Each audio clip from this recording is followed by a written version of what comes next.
ye bia no okwa penes adwuma ya wiase ohene bi ne yonko brebo kabomu eku ne yaya no Georgina asobotwe nasem ena meken yese ne court kotena asem no so ewo mfimfi mantem ne kosi sei ye be ko no mo ne yakwa kodi nkom say ya kasa hyiamude bi koso the father afo na fraso ya ahwe akwantempon ho ensem so ya tesa kronfo prima fu amroba CB akwa kokum university akoda bi ewo sunya bonte so amase hu kakra beto adehye ni mu Graduate Unemployed Nurses and Midwives Association. Woman rotation nurses, some not that one way you're actually tia pine. I didn't some NP. I was when you for Pinuan, Yaki Cassie and Yanni Sakasia, Babia will be an Yumre, ye ban ye diababa summa, walk on so, ye fastada, and man you may queen. It's my kitchen restaurant, a several bedi demand 121st clinic, Yasiatica expert, Mizu, and a 5G drink, Etaye Chi, a fay, 3 herbal center, or the 3 o'clock capsules, about express group near. Was it too far? Kwasi boni krom kwai na kwakwa ye adwuma rene nyumekwa hodra won madoma so yasene ene wukuo akwiya na fe kwakuda ya de baba so mo kase boye twato asonfumienu a ya tena se age adwaba kankan seme kroje se suchiama ade amamo ayeme akosuya age wakwade boaten mene nana ya obo amalibi aboga ye shase de freeman penina na dodan kwakufu ado wachiman pese be maboada na tena ye na busuafo ejebu emfa ho ene ne sasabro ya abrewa kotuje nyina akire no abrewa bomode aye brobro yipuma kwamu a ene America plant ya yete ne mpeninsem sempenimfo peso mo tabiri de besi kumase abonten so no mo etwajatum ne nam so man kane ho nsensem ejane naso asantemantama sei ene buro ne mpotemu no abusuafo ene mampenina na dodan kwakufu ado ba kumase abonten so a ubebia no no bia no edi akwa akotoso eye Kumasi 1 thermal power plant ya esi angoma so abonten so ewo fori kroma baton pese ya so na busiafo ansana mampeni na narudan kwa kufa do beba Kumasi ne no aba bebia no na ne amanfo bi keka no ma keke bi di akire mampeni kufa do no na siwani nsese ye ka kire wen kanka ene NDC amanjuku no se eba ne se adia mampeni na narudan kwa kufa do no wa no ampam ho wo ba be adorin edidinfo frato so wabra sa bra no anasa ade we eba no na manyoku MPP emu MPs ne mpenifo nyina wo mo authority aye nanso ne mampani na narudan kwakufu ado wo bie America power plant ya no wasesa di no aye ne Kumasi 1 thermal power plant e wa ngoma so abonten so no wa chechire mu ne nti a aban boss aka no etabiri America power plant no e de free thermal ene infinfi mantemu a sese Kumasi abonten so no mo de ababesi wo se ebebo pa ema dumso ne ahwaneni ho nsensem atuto ye agina ye ewa asantemantemo enkoye asantenko woni ewo goso woni ewo sunyan woni ewo techimane ne mpotam nyina ebebo wonum ama monkania agina ye ama kania no enkoye se bia mframa kwakofa nsumu na kakra bia na kwakobubo na ni bia mampani na adodanko akufu ado region as our population and economic activities continue to grow, resulting in increased power demand. Projects such as this power station are important in boosting our energy supply to meet the expectations of Ghanaians. This power project is the first in Kumasi and by extension in the Ashanti region. It is very significant as it will improve the delivery of electricity to the middle and northern belts of the country. The project is further confirmation, if any was needed, of my government's resolve to ensuring that all parts of the country have the necessary infrastructure for development. It is in support of our determination to enhancing economic growth and social progress throughout Ghana. The Ashanti region is renowned for the development of small and medium-scale commercial and industrial enterprises. And it is my expectation Abzianfo nti hurama da no ni rano anese no mampani na nadu dan kwa kufodo ne yete ne nke wei eyemra awie ya we kra de men kasa awie ya nwumre ya e wa ngoma so abonten so e wo furukrum abaton pesu so na American power plant no wo ya amamre ne amane ne wa bia no mo etwegya tumu a ebeboa makuma senkania ejeja ne naso a enko e connected wo no ticha kwa abota bre so a na mekwa afia kobi guess ya agesem frama mfa agesem tontom kura nkosi we so na nkania edundum kumase no we beboa e mankania gina yi e wo kumase ene ne mpotamo na mampania no si ya e na osoafo a ohwe Ghana ya won ne ho nsansam ono akona na saso ya mrasebe dwane a owo mrasebe gefie ma de hye wo manhia South abaton pesia so Dr. Matthew Poku Prempe ya dodo na sarma ne se napo wono soso echichim abakosem a e wo Amer plant yi ho ene ba omo ye omadwene so de bebe kumase ede ma ebe sanka kwa me betwintwam chese wo mu ano mo mpre so se bebe kumase nyina no obobo ne nyina so e de ekire yen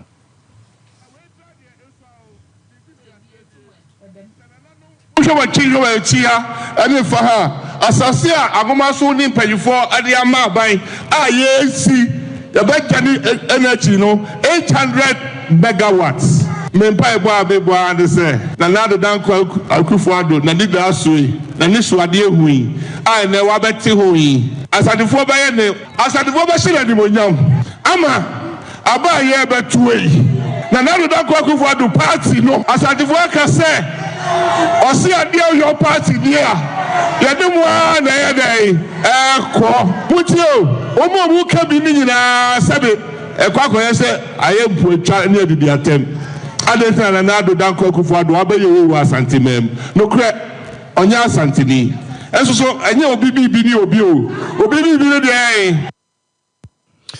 Abzianfo nti weye ayo soafo show my Ghana won ne ho nsensam Dr. Matthew Poku Prempe ena yete ne nken Asantemera yero 24 tutu ya woto so mienu wotekra ne bro ngoma so na ye bodia na ya boye mu asene akase won kwaso nyankwada wode ato Ghana ban ya mampanyi na danko akufu adodie ne mu anim sadruma bia ya kana kwacha danfo wo yansa danfo agoro sakwaba sanioma nkoyie na afenso amamuo no nioma ya agensamu a sa wo sekere wo se aduasa mere no wakana krode akere wo manfo no aya na ho hia pa wo se no no yesene se wode nioma bi be wade na fei abekwa akɔwie kire no ebesan so wa abakekire wukomu na wose enai se ohwe no ye nyina mo ahoden ene nkane ho nsansam a Ghana Grid Company Limited Gridco ECG adwumako no ana fei so krampon viary wo mu na dimo tintiman pa entinkane ho nsam de aya no mayi yemfa ni agoro enam sunti wo kano de akira ban no sa sane ebeye na wo man no sabia oduruma bia enimguase ma ahokira ma na nioma engine samun ntino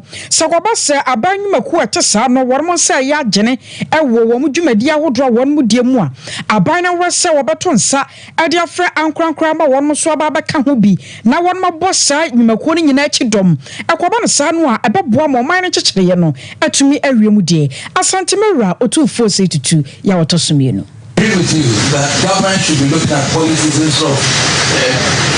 being involved in industry and everything. It doesn't work. And it's about time Ghana realizes that it's not going to work for government to be involved in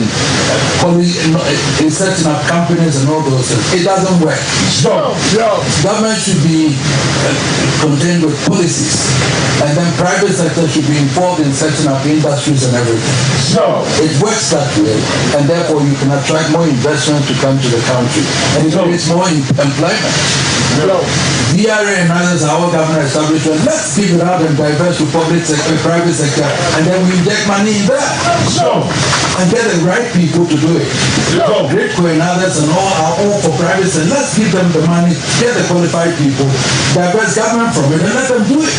Other than that, electricity company is in a situation where we don't know, but that also must be diverse and give it to private sector. Why are we still holding it when we don't have the money? We are not even able to collect all the taxes that we want. No. We are going to IMF for money and all those things. No. We are hanging on to industries that we cannot maintain and run. No. So it's about time we face realities and then decided on what government should be doing and what private sector should be doing. So this is a testimony of private sector. And they were able to attract Peter Obinyama. His family has all the money in South Africa. They were able to attract him to come here because he believed in private sector. And they've done it in various countries in Africa. So that is how we have to be looking at it, to attract more of these investors into the private sector so we can do it.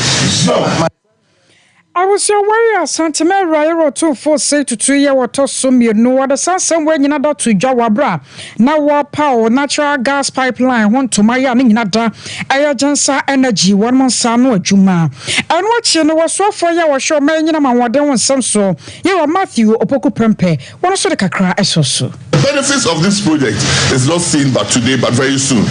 The projects, the number of jobs it would make happen in Ashanti region, like now when we look on our right, if you are sitting on your left, AXA Power and AXA Energy is going to build a huge plant also to serve to create power in Kumasi. VRA itself has started. In fact, it has other plants it's going to bring to Kumasi, and also SNIT is also bringing plants. I know they've bought a plant to also come and locate in Kumasi. Very soon, there's so much power to help industrialization in Ashanti and beyond. When you go into the history of Ghana, Ashanti for years was the hub of industrialization in a country called Ghana. And surely, under the Nana Osei Tutu II, Ashanti will come back as the industrial hub of this country. I was your warrior so for your show man you know what they want some so you are Matthew Opoku Prempe. I was for yen twan some no smamunemu yeguso ademu ahonene ene ho enkomo ya na pani opopo adoma no edema NDC amanyuku no ehejo bojo yera Joseph Yamina obusa sema mpani na nado den kwa kufa djuma obedi ne ne ewa santimam ne Kumasi abonten so no obusa bre a MPP for mo say American power plant no infifro mu sam wo ho chese baby a man nampamunko a eno ya na mpempi no ano MPP aban ne mampeni na nado den kwa kufa do aban no wo mo epeso mo eje honim oso kai pa samra dumso ba ye du baby kra ne ye deda anum ema ye de kwaye fin obi chia kra na machi ho na je se ye de akwakoda ne nchia e ka se ya mahama o se me chia wu na je se akwaye ya mama ne dumso na fe chese dumso no ye de akwakọ for mahama ma no oje no ho baby anyi kofa Mary ba ye eno susu bedru ya MPP mrasewja for sore muni kutukum ene ye de buyen ena kronu wom chese nsem ne prekese ne kokko wiase ye ba ye be chia manfo atum e wiase MPP for no mosoma wunum no so mo nkwa brochi nkwa wiem no mo so mo koye ase wo makoda o sede o se ya mo kakra to mo ho mo ba ye na ye se wetere samti ade no a wo mo ye hu dede kasa ho no a wo mo anam pam no ene mampeni na nado dan kwa kufodo akukro efrinkra bonten so tema wode abesi Kumasi eba beje hunim no yera Joseph Yamin ene bobo adoma no de ema NDC amanyuku no kwadua wode bo mampeni na nado dan kwa kufodo ne MPP aban eni MPP, you see, they are good in renaming. They are good in recommission. It is Obekaya Rich Hospital was built by His Excellency John Dramani Mahama. The commission, I'm sure all the people will go back to Rich Hospital. I want another recommission Rich Hospital in 2017. For Nanado and his people say because Kumasi International Airport, na contractor was site to Juma. Nanado had to put hold Jumana only for them to come back in 1 year to recut sword na yakatidada to re-award the contract to the contractor now or site away Jumadada. The same contract sum, the same duration of time. Track record actually said MPP niche, but they only want to build on the OBIA. Unfortunately, or more yet with a renaming. Ameri, and now no can say, doom so you know, the Cassiapa, Efi Ameri, that was dislodged. John Dramani Mahama, a catch the Ghana phone in answer, oh, man, be managed doom so to say the and call for predecessors are managing, but he wants to solve it. Solving it, and he said, I was Ghana enough capacity for us to be confident enough say you bet me I'll run it without it. Number one is that yetimi kodum so mu because Nigeria for the supply a gas they supply a power plant. But yes, you potential be with me a produce gas a member. So I didn't build our own gas so that we can rely on the Nigerian gas to power. Now you are taking it to Kumasi. Now, for rebranding, for money different name to let it look like one or the other food be the baby I was on for one and a papa doman wodema and this Yamanyukuni Joseph Yamin. Akabe sabo so many kakrama o my Ghana ya to abano sebre ye John Dramani Mahama kanema panyi ya wono kwaya wo se to Frank Adiama NDC amanyoko no papa na ne abrepa sakodom enam so amodin to abakwa kopie mo ewa tifito epoye mantamo building Ghana to ena ogusu oda ya wokro na ewo no wokwo kire mo se hwe nyame ya dom na brebre wababetena konya so sema mpanyini 2025 Ghana bekoyi enioma wodo ya ba we ba ya wasede nyina wabaso wabedane mbesakra mu amo man no wasanso agyina ne naso na wonmo ye womo se womo de womo ba na woso nto mu di sika nyafunyafu enya de aban bia betumi aka wono hwe no wasasa afo no ntena wono mo ntwe no na nyame ya do no betena konya so obeso mu nyina apachi mako ade wo magyina mara no sene ye ba ya wo man Wobibia da wonam kana chichie kwa so di wo man Ghana sika no Ghana mamra enibidi that in 2016 if we divided the debt, if we all decided that we're going to pack our bags and leave Ghana and so let's share the debt, everybody should pay his and then we will go. If we divided the debt, all of us would have paid 4,000 cedis. Today, if we say we're going to divide the debts, all of us are giving Ghana up, we'll all pay our debts and then we'll go. And so we're going to share the debt for everybody to pay. Every one of you here owes 20,000 cedis. That is what this government has done to Ghana. And the point even is, the Eurobond alone, in 6 years, the president's cousin, the finance minister, borrowed $13.5 billion. And if we had seen highways, we had seen bridges, we had seen regional hospitals, we had seen universities, schools, water, electricity, we'll say that that money was well spent. But after 13.5 billion cedis, just show me in the northeast here what transformation has happened in the northeast here over the last 7.5 years. And so you just can't understand, and that's why I'm saying they've mortgaged your future, because that money is not them who are going to pay it. People are celebrating their 80th birthday and Ghana is owing 650 billion. You think they are going to pay 650 billion? Who is going to pay it? You those sitting here, you these young people. That debt here they have left is a debt for you to come and pay. And I mean, you have a government that was visionary. We were thinking about the future. Not just no way I can Panyera John Dramani Mahama. I was on for Southern Wabeka and why ye come on says Sompa television. I was on for your numerous cassia and on some of your Wubiani Guswa, ye de mouse type be and Wajentre and on social between the Ababeka and Wabra. Okay, away social media platforms are doing in so Oko Facebook wa I have Sompa 93.1 FM, Sompa 93.1 FM and a YouTube a Sompa TV Ghana, Sompa TV Ghana Wajentre and on social Fabra Guswa, ye Becasian, Bekenkain. Ede amamu yento so na ye kwa omano so ye ni openi Richard Kumado akwa kudin komo ye tene se enre beto dwa se Accra High Court akwa asetena no mo ekwa asetena no kane siwa na oda masloga no ye se brofo kese bede causing financial loss to the state woni openi Daniel Axim wono mo ekwa kodem mame Sedna Tamakulu kodem nziedu openi David Soso no ekwa kodem enchienum no makoye dwumade de aboa Ghana ban na no ne yate so openi Richard Kumado kire se sa maslog na esi wono no kese emfaso bia ni so eye amanyofo no a nyansa kwan bia na mpempi no ano wo mo tape so mo fa so edi yo mo niam dwirim ni wo mo kro no bi no ana mo ate sa maslog no na maslog ne pa ni no emfaso bia ni so ye ne openi Richard Kumado ni nkomo na yenye nchemu oyo bia woye fraud and security expert openi enyumre yemo adwo Many Joseph. Mejibedi sa wo ye. Mbachan. Yeah, the radiasina adentina umeki sa allegations we ne sansem we adentia. No, friend allegation. Can say by cancer allegation. Oba se me no mi no bia na ni ada o bia na wo ada. Cancer wo ni ada cancer be ni ada. Bia na wo wadansi ai. Exactly. And cancer Richard Kumado say by cancer allegation. So ye de baby outi any baby yesterday Maslow 2009. Maslow yesterday no na the office of the president. No correct. Some time ago because of the work I have done within the financial sector. No more me say me pay debt recovery company mom. Sometimes now UT recovery is very active and to me recommend UT recovery. But now me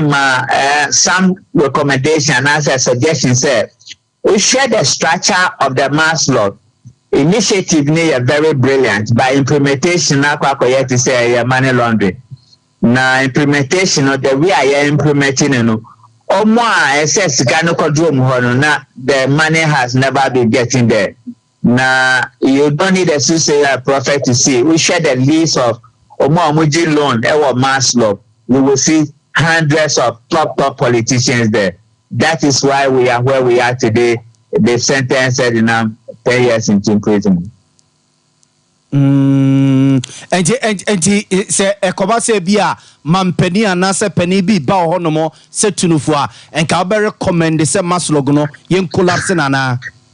two school of thought. A man for say initiative near good implementation in yes and way. Now before since I was born, all good initiatives there's something wrong about their hand. They will implement it wrongly. Which country, Biana, you will create money in the office of the president? Now, a vote buy initiative. Grassroots the money doesn't get there. And some people also believe, say, why then don't you scrub it? Me, I believe personally, say, so you can call into the market to men who need 1,000, 2,500 to start their businesses. You can come credit unions and answer rural banks all over the country our rural banks. The Maslow the mass 7%. Me, I'm proposing say for between 1% to 3%. But in Sana, people will go for the money, they will pay back the money because credit unions, any rural banks a bit be free up for liquidity no, so because of compliance now default rate in the back of now you're building capacity more. Everyone be Jessica no muchia. Make sure say a revolving fund. Almost everybody in Ghana to access to the fund, but the we are here necessary. I'm yet to see any meaningful restructure be able to serve any meaningful purpose. Sani usi kanu die abanfu frobia bas ankrofo yo mugo ya omote Maslow go so bedemu. Meaning, say you don't need a soothsayer prophet to say that because you can't say causing financial loss to the state. Anti no other houses say so better say ni primary time no Chicago ni kabuta ye the macro for. Na ye ni say sika na call politicians ho. One the banya kukudo say or this kind of politicians ni ho. Na politician be and obeti asa sika no mo. And this is what we are. A money laundering scheme, a politically something scheme that we are here structured and answer that we are here implementing. It doesn't serve anybody's purpose. Now, Baba yet is a trap. Ama Obibiana, because of the CEO, because you are the last authority and you have the power to take a decision. And to say, charge you fraud by false pretense, and answer crime by negligence, and answer money laundering. I believe these are the charges against the tobacco. How do you explain yourself? You will become so vulnerable in the hands of state prosecuting lawyers, and our lawyers in that breast, they will never get any result because structure in there and the money is going to the wrong hands. Obi so beka ne said the appointing authority no ono so hu se saade no se ne esitie na odi nipa no ko no mu a obekwa kobokro ni o se the structures bi o se the nhihie bi eto ono se bi a se sika no kra be free office o na akọ individual so no mu a se bi e fa 1 2 3 channels bi a se nke be boa ma corruption so atia na Mina Osho more Jessica, top politicians and more Jessica, and a boom crown person bet you got two police station. A boom on my default. Now, some of the names are you will cry for yourself. Say, why do this person need a mass lock money? And she say, it's not about competence. So, bet me, I say to me, and now say A, B, C, D. And deliberate fraudulent attempt, say, a woman by Jessica and on person because of more political patronage link. That is what it is. Obari kumado mi na wase eja yeguso ye komo ne du baby ne yebese yan wo yebesa bopunum yeda sepa azafo pani Richard kumado na yene no akwakodi enkomo no eba no bambo ene eja dwirim fasika sem ho a wabene mu pa eno de sensusu ye we ema no abasa no no ntam wo ne mo ya baka basa nana kakra na sempo don hwe ne kakra ma ya ba fidie so abaka kankase bono ana enya no ntia se putupuhye mudie ekoso ewon kranmantamu wei ayaso ya warmo hwe me ya kwantempon won sebso ana ka asankafo no wonmo nkasanka bo ko GPRTU ana ekuo nkaye ya ekaka ho ne nyina no fa ka hyentuade ho se ya batum ana sempo yentumu ana wiya ya ka bomu no ya bomomane sa GPRTU empanyefo ahwanimu sa na hyiamude no a womo ane asoya ne hia no be papa bitimi afri Nazareth aba na fei abotoye mu aba ewo cash ntuade bo no eho oro Samuel amu a wo deputy PRO adema GPRTU adwumako no ebusua wone so mpaka se hwehwe nkomo ahwai womo ne soade hunu a enei womo rane mu sa entokopim se hyiamude no kona wie no na wono mo nsa atumi aka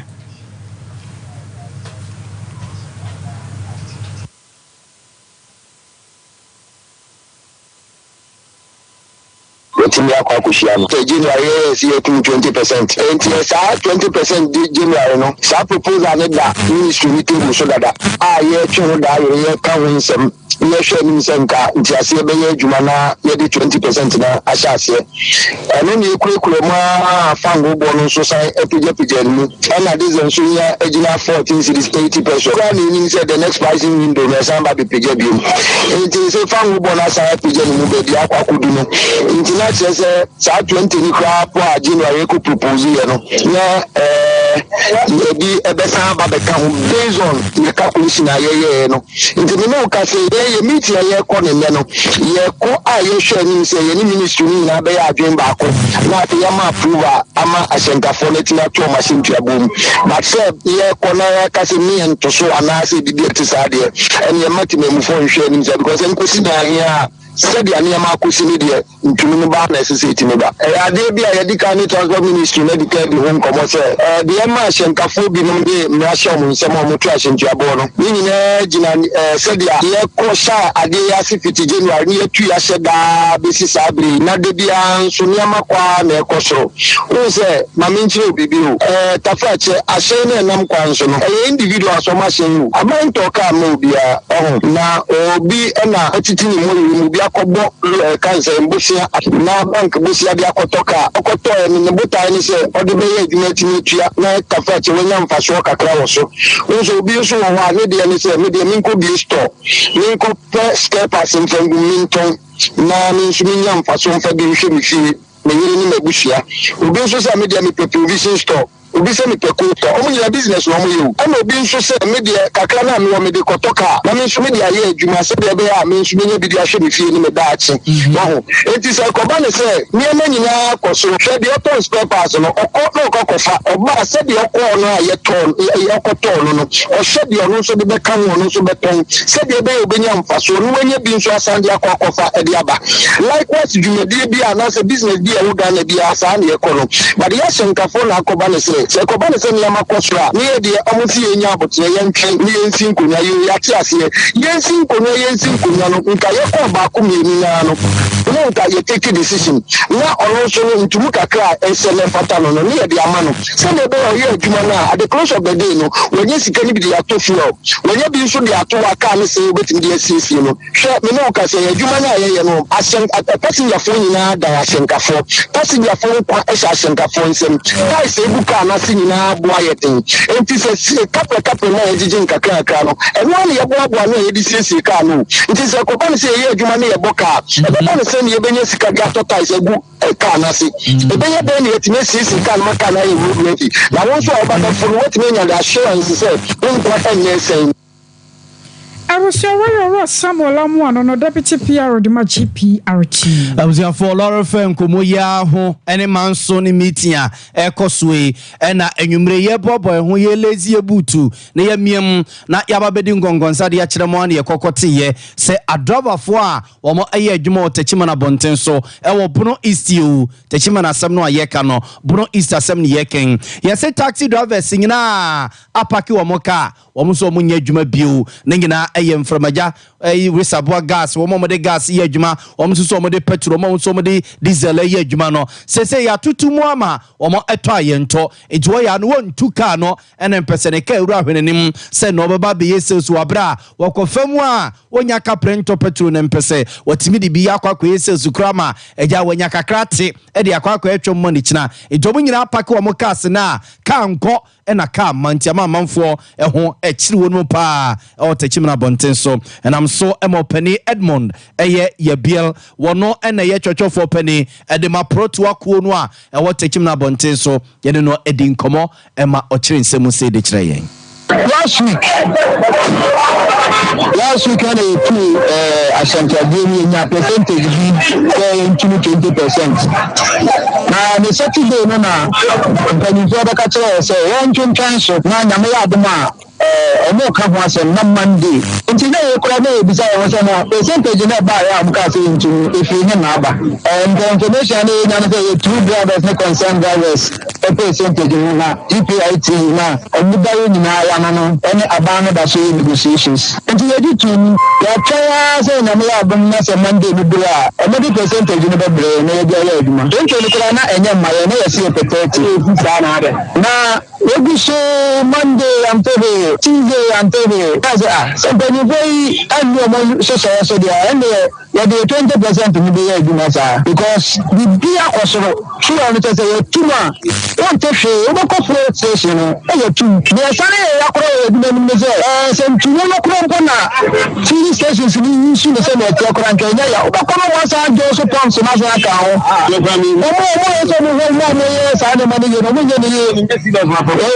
Petrol and gas. Latest the also be adequate to be another conqueror bano. But banana is what more than latest the also. The question is she said beyond the question. Abzanfo nti we openi Edmond o ye twotwofo openi de ma prutuafo no e wo tachim na bonten so na o chechedie nti a enei wo mapaka wo ka nyina o tachim na bonten so a strike no mu gina mu yi. Abusoya tour and some no na graduate unemployed nurses and midwives association. Yeah, what my Ghana mo woman rotation nurses and da. Wamo yo chere di tia aban na wamo yo chere ni mo no nante ya monten so ne ensuo ton so no mu ginam de chinia sisi bi mo so abatan ya won mo wamo nyina di mu chere se hwe wo bibi ni abobonu anko beto akuma de ahene nsam sansa na dwuma wo ye no eyo wu adwuma pa na yaka wamo dwuma sa nurse fo na busua anya goro na sa na ne wo fo kura benya sika ede wo nursing training se kobi na dache wa baba na sini no na sika twetwere dia wabo awomuo no na nya semketo ma ejiso mo ba wie suku ababa tena fie na wasa baba ya atosom dia bato awofo so dia ene nya dia bibesi ebiem rotation nurses ne so kire se wo ma ye adwuma abosome makomako edunie Woma allowance ya wasa Ghana by the ma wonom na ma wo mutirimi ye omo de wo mo sepe wo mutumi nya hoka etumi ye adwuma no eno so aban se family enya de ode be ma wonom enam so nti wo ma koja bo ye den wo monten so e kira aban se wo mani abrepa na president adema a graduate unemployed nurses and midwives association Ora Ibrahim Haruna wona so mpaka se atwetwe nkomo enne akire mu ebra wonom ye wo ye kire ne mpanyimfo awodo a wo mo de nkrata akosi wo so no anamotuo foforo ye ani aban etu dia fa ho Yes, you want to say another BA. Canada, the community of health, the ministry of finance, and Sana, free. Tina, it's your own one. A community, you see, a corner that rotation nurses and midwives, almost unemployed nurses and midwives association.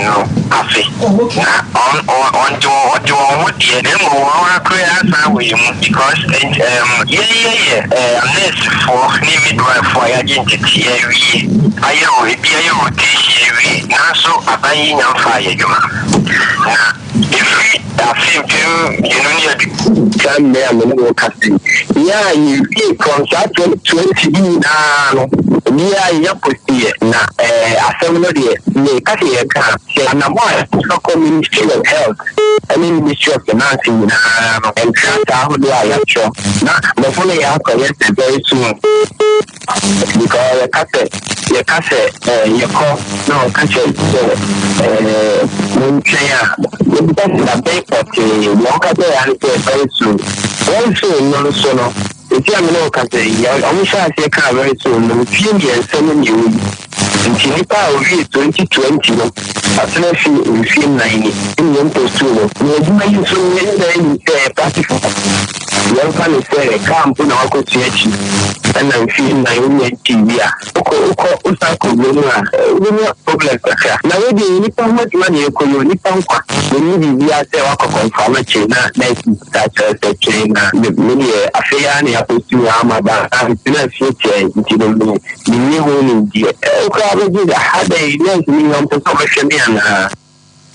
I was aware Ibrahim Haruna and were president at the Graduate Unemployed Nurses and Midwives Association. 21st clinic yes yataka expert was a brain. Now one share and from our yadianua one iron hosa siataka yadiano LTT wabrabono. About 21st clinic yan China. Young Kwan your machines ya what wa was ready pedianim. There was said the massage or yaba massage, dear was it. And also yadia drokan so ye dear drobaka amount at all. 21st no yenisa so baby and tia branches no a doors of 15 branches and ye tree ya ni original no ankasa ana foforo ni hua ye 0540311311 0540311311 afemizo ana 5G womo so ka ho bi na eso erosua no mra wonya mizo na wo de ubrodo bi ana wo pai bi ka ho a baby ya wudi amon when di kura betumi ada sansa hoade ewom no edoso ye wo ma hodro mienu ye wo miss fruit ho ane ye wo mango nko a de nti obi a wo kodo mango sa no wo de no aye mizo mango de no no akwakoje afi obi zo ma wo pede afrafra no de mango kakra kodu kakra na afi watermelon kakra ne de kaka ho no mo soso mo de ewo ho eno chere 5G drink eno soso aye de ma obi a waye adwumaden anase mpo waye adwuma no wabre na wo ho atwetwe wo no wonya bi a ebebo ofre ho ma no 0246270221 0246270221 through Herbal Center. I have 3 capsules and with diaba. Sisi ade koko I am Tim ebefri wa ma ho ato wo be sepe wo kama kwotena gyanan no so a obetumi a chia nananom wo be to nya afi ne be chem de so obi a wo ye agye na wo bi ane de bi we ya 3 Herbal Center ye nupa ye de aba se aba be ya yam Tim sisi ade ne koko ade afri ho no 3A co capsules yam koko na ke ba dane heba Mr. Ba epidank yan sabeka bia na wo de frey 0546 107 107 0546 107 107 yenyina resoni antonkra yabasaba 21st clinic yes sciatica expert sciatica no o nerves na wo to ase na fa wo siremu na fa wo nansia besi ase ho no se ho techima eno ene ye fa ne sciatica na etimi bubu o to ase ka wo se dwe wo sirem wo je ho ba bia enye na eno na 21st clinic ba ye adwuma pa wo mu ye ntia baso bo ma gine wo Ghana ha ene amono ne enya asem ketua wo mu ji international awards ahodo wo mu ji local awards ahodo na anu nso na wo mu be the only sciatica research and Treatment Center in Africa. Bibrim hano ebini baby a gise 21st clinic in kwa. Womu dia bibidro ene besa ya no masa de machine aka ho. Eya yare sabia yare bia wutimi de ko ne mama de ba ko a wo magidi wo mu pa no. Eye sciatica ena stroke nso de kwa diabetes ne hypertension ne ade ne ade. Ghana ha ba bia wo mu ho. 0540 311 311 0540 311 311. That's a 21st clinic. Womu ye sciatica expert.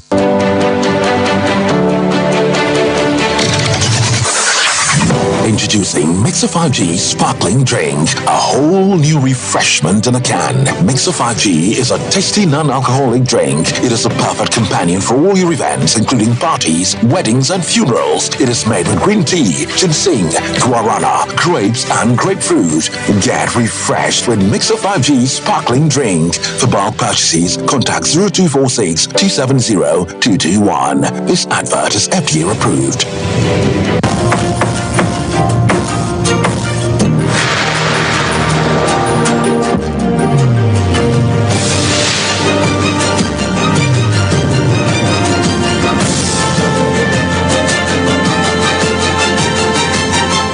Sompa TV, Emma Akitiapa. For a Sasso Makwaba Biweba Sompa television, Yanumre Cassia so as for Sautienka or Brunia Fumantem Nemoa, a high Sompa 98.9 FM. Sawa Santia, Sompa 93.1 FM in Kute Mui, and a Sawa Bruno is so Sompa 90.7 FM. Adam and Tibia Befabiano, and you may Cassia and Santi, Ejibebia, yet was not yet the more a confinci mantimatia for Becassia and so a Arabia friend said Georgina, Aso Bocha, na okwa penes ye dwuma ye ya busia okopie mfinsi manteme koko wiase ne nua boyfriend ya na je se ne former boyfriend kwa ne nua penny former boyfriend eja wakwa akoto no e wo mfinsi mantem to nim se eja wo se ni papa pa obedi na nim abo ne wiase na ne nua penny former boyfriend no eni ni pafofra akabum ekuge ni ya emomasie no kra se nyankopon ne fa command se wo ma ape baby afa sa kesi edi court atrantwie sa emene yate se court akwa se no so no mo kotena se no yese se jury o se wan hwanfo no a won be ka judge ne ho ne na di asem no we chese yempe we suso chese yepe we suso chese nanu asem ne ntino munyi we mfiriman so sa ama wetere samoma asem no so yenua Erika na nesia nem e wo mfinfi mantemu a ene court wo no wote wo eja nan ma adwoe Joseli yaboga bo men komoi ndaseli bia na sene ye wodi kan asem no ho no enada ade Cape Coast High Court 2 ekwa asetena ama judge Penya wote asem no so his lordship John McLifu ono etimi etena asem no so na sene asem no eguso akoso na asem na nkasa ne de ohwemmemu afei ana ye ba be hye asem na se na se we na kwakoye criminal case no first degree felony sene menim fo no ombeka no wo se judge no ohwe na ope nkofo makomako enso ya omo mmemu ye from jury na omo behwe na omo aka judge no ho ometimi ebua asem na ne sa asunti no mmemu no o se judge no hwe na obua opal sankofo no na enna yekoya omo hwe apal sankofo no mmemu no omuchuma ewum ese nipa na yabo no sobo ese ono eye nipa bonini se de no na crack modi na crack na first accused na Michael Darko no yes of na second accused no omo ho pan ese nipa makomako enso no omo itimi kire se asimiti na obenten mpe no mpemiensa ya eno no tan mpemiensa no oyi onchire bi nti a onpe no mu ne etoso enan ne de mra kire se also chire bi nti a onpe san nipa no tan na obetra ase na asetre no e pass mu a de na court ne eti na omasanso ahwe na omo chusi pa ofo na ade a danora da ekoye no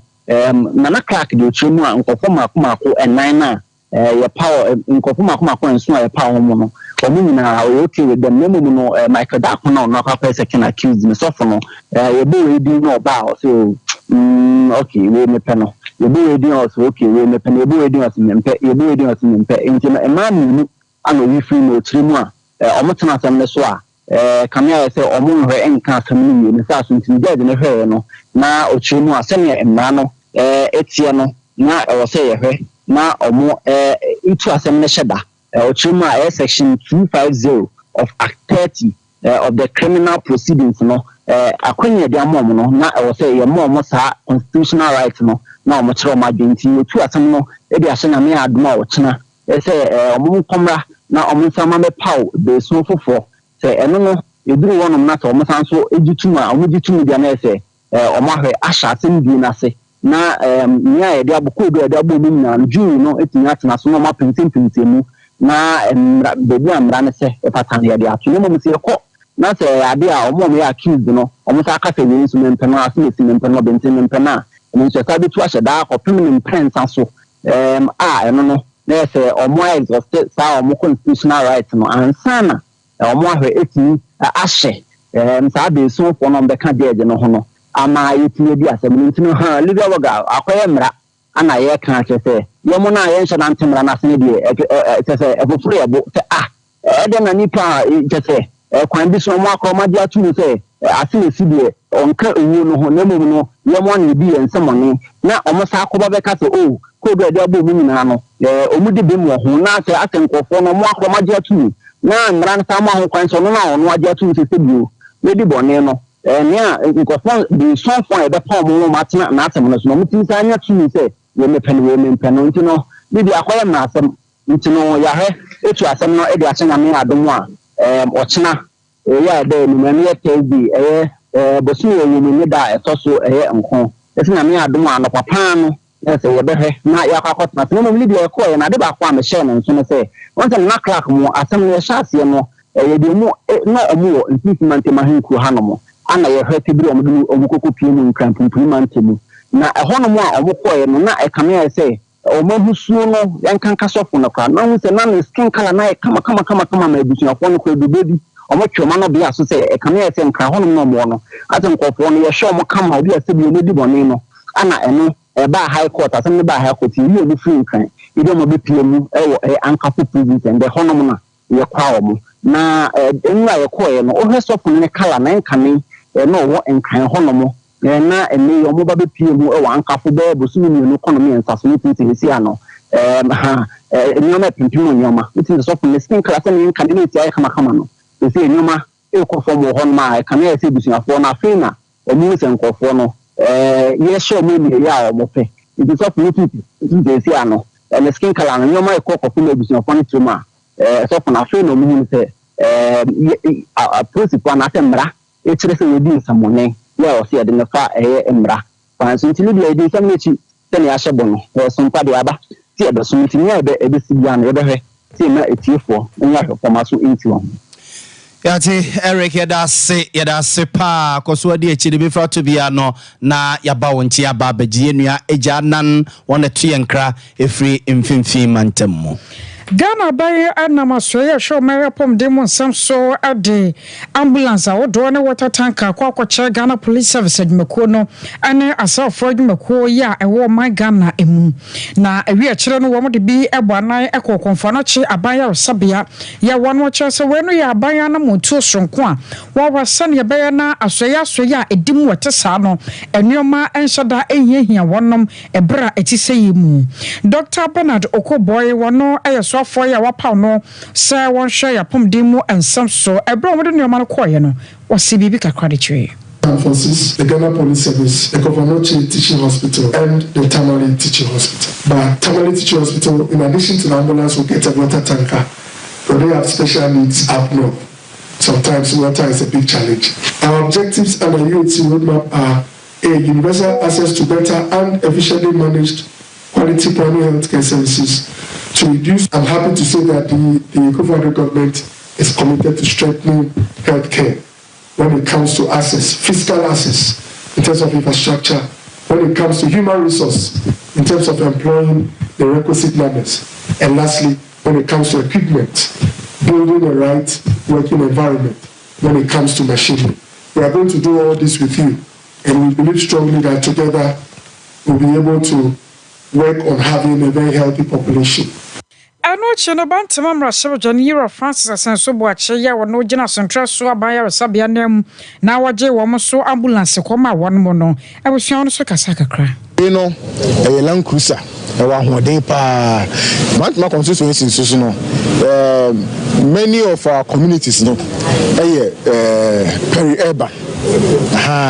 We broke our rules, no, any and you know, truck like this, no, it's a very remote part of the constituency. Another constituency like Achimang will be a job north name or first constituency name, Achimang will be a job south. I'm a metimi, I'm for Hokam, Yari a bit like a form, Abba, Tuncheso, and even Confanoche, as and when it's necessary. Page not mean penny for him, Mountain penny for assembly members and community leaders in Ada, Honorable Boy, any Ministry of Health for us. Afei Medical Director, Police Hospital, DCOP, Dr. Samuel Otunya Konwono so adakakra so. Semsi wo baby a police one e frɛ. So be pra wo kwa mu bi ebu ahwe wo baby a police na amount for first. Inti sa we ambulance e dey man e bebo an adwuma di papa. In fact here more of this. It's akonya bema omunhwe yen side no mumbre yen mo. Ba ye danyame asese nei asaba e bebo ayen pa. So ye nya water tankers amepe. In fact me hu say they call we tamali maniaje but I am we so kakra yeso nya ba ko mienu bia nka yeso ye de bebo adwuma we police hospital. You say ye didie mu ye kɔ ne eba mu security wise I will say very careful. Afei Major General RK Ewusi were Deputy Chief of Staff one to so editor so say ambulance panyifo de abra wo mo no won ba say wo betumi ahwesu yi. Idea medical covers the parades to say 6 March parade we are AC war Kofridia the any amabebre tell you pass the Ministry of Health friend no mama an ambulance no Oliver Twist the more ambulance no kra mudi another 6 crack and why pepper by your other nyama only say apart from 37 military hospital no there will be 23 other health facilities in the country.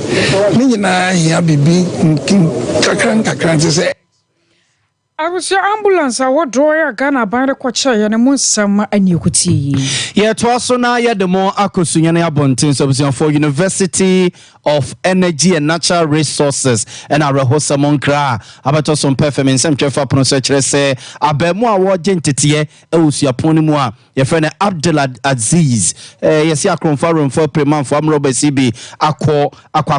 Dani to ya, MNA, yes, the Hunka Kraba Betosiafua, Umusia de Usia Ponimu, and Yadesia, Usia and an Potamuna, Bia Sarah Hosemi, Esi, no, Assembly Maya, or one Potamu Ata, Aquasi, and some performance and Jeff Wedding Como, Echichi Mupasanie, Usiti Asamna Fire, and any or more Acadia Channel, or Boss say the train. Yamini Panim now, Moses Omadi Kenya, Intel, no, Dada, and the commander any patrol phone. And I'm for more echo. And the Omukoy, Echo Drew Sin, but Omu Sin on Nona, Yenianum school for more, you see upon University,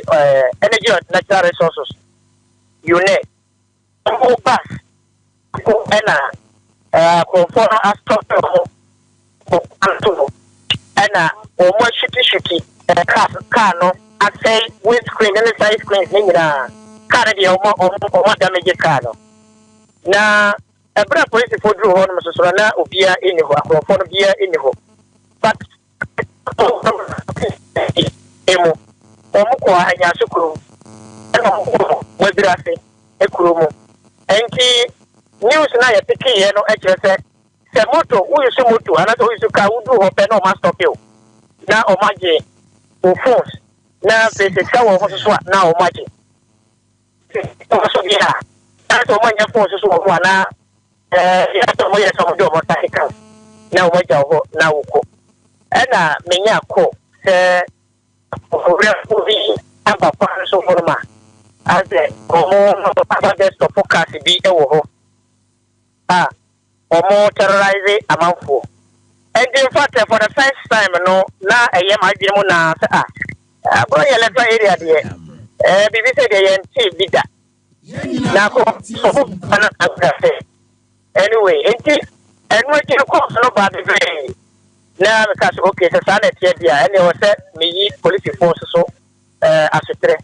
but am na me free police for automatic police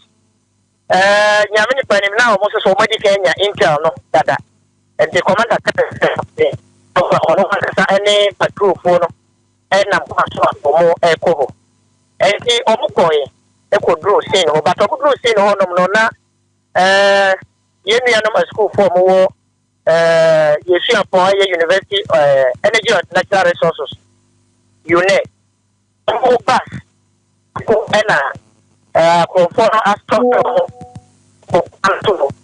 ena o mo shiti car no asay windscreen and side screen ni na car dey o mo damage car no na ebra police for drew ho no so na obia eni ho akrofo no bia eni ho but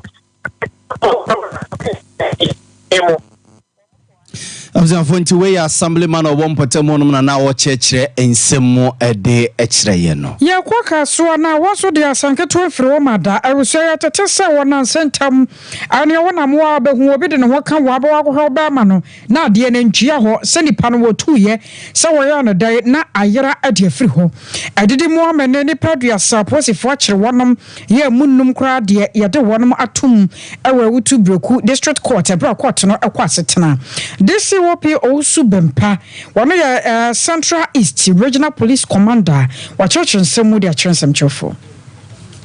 Ele bia kaso na ko fo dia ho fo se de bia na ma commander ko mutu bi frem e ko busa mi se o dia no ho na so atia na sa yira o e fe bia nye e ya ntimi nda na kaso en de pa na sum je o kaso ne ntena ha ranga asem no se aba from ye fight se ba from kra na wa ma se ko fa sem foforo ba we se firi be ba ma se firi e bibia ko wu abekra kaso ama isa no bia be ma ire unti ko fo so afansa agro akronfo so do mo yerem o wa za ko bi ko sa ko enka se be ma na ya attack no jansa police fa na se ko ba be do no ye yi hu ska nyina ne diko e wa ko hwe so be ma iso a obi a be ma ire o kaso a be ze me kaso obi a be ze ayi fansen se tro for mo boy ni se mun ka se kaso ye no ne be ma ira do se be ma ira no ombra no me yi nchire kaso man ne hwe I was sure not just no nurse commander as studio was so be a bear man right. When you know the church ya home to me the John shot the bibia na na so so de no oh jao was ye jao juma ye juma pa boni trinku kama de asoma no I was your express group was yentu kwan anko Canada US UK Australia New Zealand Germany Holland and emiame ya hodo bia ya okondo se wo betu kwan na wakọ no makosua de wo koye juma anase mpo holidays bi to bi na apesa wo ko hwenema ni so nyame abode a express group 0249 000448 it's my kitchen sunie kopenuane papa die na honto e wo sere nya duane 2x4 bi aniwe ngende ye kama etiapo esofam wana pai wukwada bia so to pizza ba ko ba choba ko ntine wuko sei to fa ho ba choba ko ya wada so to banko ne tilapia no fa ba ko mpi wuso delivery services wara mo ye bi baba ya response studio mobile traffic light 0265 707070 0265 707070 Abzafo ye jina we so na ne da ye koso ya ne petri yemfa ensem nsia ne ensore na afi monkai bo kakra mo de aba bedan ne yemfa ntoaso tew na kofuri na pamfo mesum entoaso akosua so mo ne chinchin fidie de ma yen anwumre ya grace ne kuku abuzinum ene taye chi ewo newsroom mede ede na ya obo amalibia boga anwumre mene akosua ejewa kwade boatin